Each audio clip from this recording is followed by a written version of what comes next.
This is Earnings Preview, a look at companies reporting during the week, along with companies which may have positive or negative earnings surprises. We're actually taking a look ahead to the week of July the 20th through the 24th with Charles Rotblatt, our senior market analyst at Zacks.com. And this is getting exciting now because this second quarter earnings period has gotten off to a strong start. And for all intents and purposes, it looks to be perceived so far as a pretty decent corporate reportings period. It is. It's been off to a good start as we record this on Monday, July 20th. I ran the numbers this morning through Friday, July 17th's close. We're looking at about 5.2 companies surprising for everyone that's missed. So very good start off to earnings season.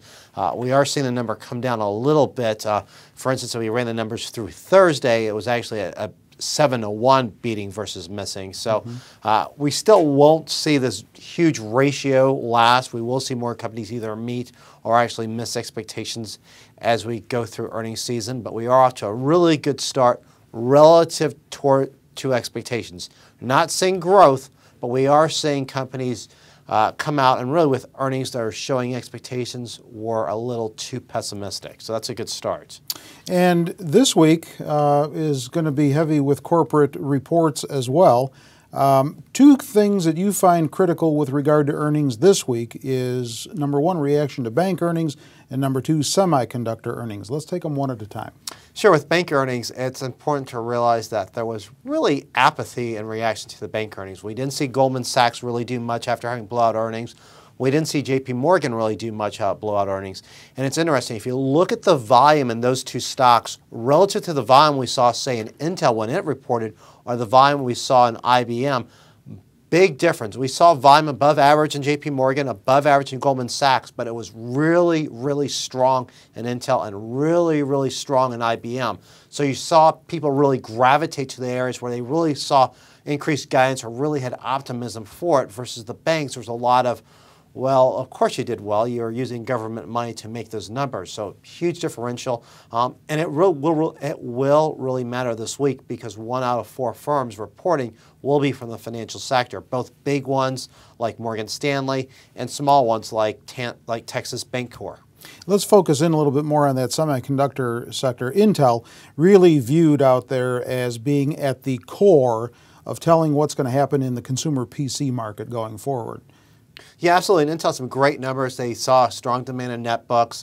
They had a sense that consumer spending was going to hold up. They didn't really guide for good corporate earnings. I really think that'll be more of a 2010 picture and really something that will drive it in the future. It's interesting because they did note the average age of servers and PCs is 3 to 4 years. So they do think it's getting near the end period in terms of usefulness, and that a lot of corporate managers will have to upgrade, which really raises a big question about Windows 7. And we do have Microsoft reporting later this week on Thursday after the close.